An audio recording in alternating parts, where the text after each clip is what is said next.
A JavaScript, console wani object ne wanda yake ba da daman accessing na console da yake browsers.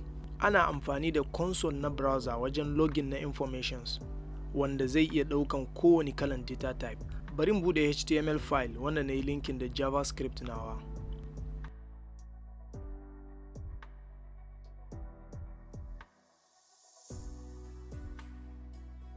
Wannan shine empty page namu da yake babu komai a page, babu komai a HTML file namu. Ga HTML file namu, gashi na yi linkin na JavaScript din anan. Source equals to index.js. Idan da za mu sa ko fitar ga kan nan, muna refresh na page namu za mu ga suna gashi nan. Idan ka zo browser ka yi right click a inda dai babu wani rubutu wajen empty page hakan nan, inda dai babu rubutu a cikin site ko browser ka je ka yi right click sai ka zo inspect. Idan ya budu ka zo nan za ka ga tab da yawa haka, wannan duk developer tools ne. Ga console anan, wannan console na JavaScript ana amfani da shi ne a yi passing data wanda zai fito a wannan console na browser. For example, da muka zo file na JavaScript namu, muka rubuta console.log Ibrahim Sani, muka dawo page namu muka yi refresh, gashi ya nuna. Ana amfani da wannan console a yi login duk wani information da aka yi passing anan zai fito a wannan console na browser. Da yake Node.js runtime environment ne wanda za ka iya executing JavaScript code ba tare da ka je browser ba. Idan muka bude terminal namu, ko kuma za ka iya Ctrl J ka bude terminal ka rufe. Idan kai node index.js, a nan kamar mun ce ma node ya yi running na JavaScript file namu kenan index.js. Idan kai passing kai enter zai running ya bamu abin da yake console namu, mu running na code din kenan. Console object ne wanda ya zo da method da yawa. Akwai log, akwai warn, akwai error, akwai log wanda muka aiki da shi yanzu kenan, akwai clear, akwai time, akwai time end da sauransu. Shi warn yana nufin warning kenan. For example, console.warn, wannan warning ne. Da muka zo browser muka yi refreshing, gashi wannan warning ne a line 5 namu akwai warning. Shi kuma console.error, wannan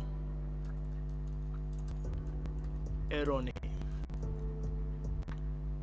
Da muka yi refreshing browser mu za mu ga akwai error a line 6. Log, mun yi example na log. Console.clear kuma clear, zai clearing console namu, zai goge console din gaba daya. Console was cleared a line 7 namu.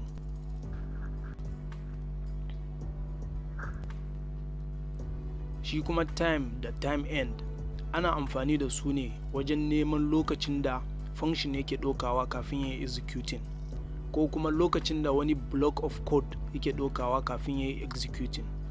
For example, bari mu yi creating function mu nemi lokacin da yake ɗaukawa kafin ya yi executing.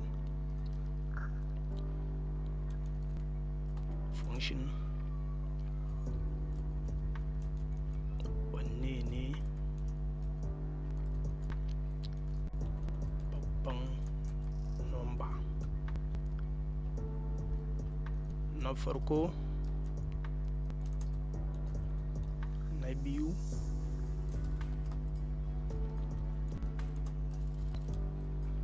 if na farko greater than na biyu, console.log na farko ya girmi na biyu, else if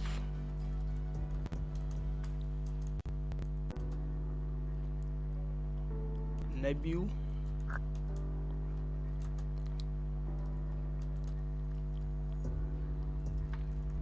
na farko less than na biyu,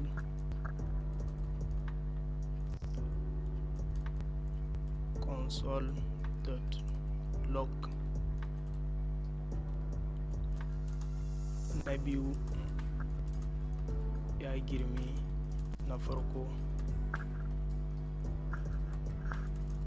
else console.log duk daidai suke. Bari mu yi calling na function din, wanne ne babban number a tsakanin 22 da 22. Idan muka ɗauki time muka aje a nan console.time, abun da ka bayar a cikin time din, a cikin string, duk abun da ka bayar a cikin time din to sai ka ba ma time end din shi ma. Yanzu bari mu rubuta time to execute, ga lokacin da method namu, function namu, karshen function namu kenan, console.time end, time to execute. Duk abun da ka bayar a nan shine za ka bayar a nan, abun da ka bayar a nan shine za ka bayar a nan shi ma. Bari mu yi saving, mu je mu yi refreshing browser mu.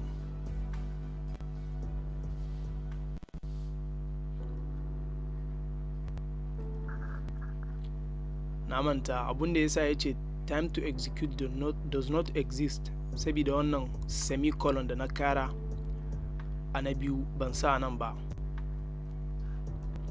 Bari mu kara refreshing browser mu. Wannan ne time to execute na method namu, time da ya doka before ya executing 0.8740234375 millisecond. Abun da yasa nake yawan aiki da node a terminal bana son ina zuwa browser ina dubawa ina komawa ina zuwa, shine kawai nake bada node index.js yayi executing na JavaScript file namu ba sai na je browser na duba menene yake going ba. A nan time din ya ce 0.949 millisecond, a nan ya ce 0.87, ya yi approximating kenan.